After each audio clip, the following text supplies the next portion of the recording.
এবার কাদের বয়কট করবো, কাদের চিহ্নিত করব? ফিল্ম স্টার, তারা ফিল্মের কাজ করেন, বকলমে এসেছেন, যারা পার্টিতে জয়েন করেছেন আমি তাদেরকে বলছি না, তারা তো পার্টির হয়ে বলবেনই।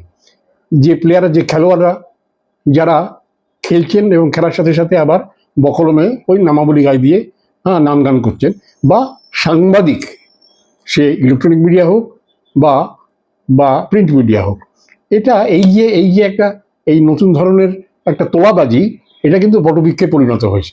তাদের বয়কট করা উচিত ধোপা নাপিত। তো এখন তো আর ধোপা নাপিতের ব্যাপারগুলো নেই, সেজন্য রাজনৈতিক দলগুলোকে, জনগণের প্রার্থনা একটা, রাজনৈতিক দলগুলোকে কিন্তু বলতে হবে যে আমরা সুশাসন দিতে চাই, এসব বাজে কথা, বদল নয় বদল চাই, বদলা নয় বদল চাই, এসব না বলে তারা বলুক যে আমরা সুশাসন দিতে চাই, এবং সংবাদ মাধ্যমে যারা পয়সা খেতেন তাদের আমরা চাই না। এই হচ্ছে জনগণের পাওনা।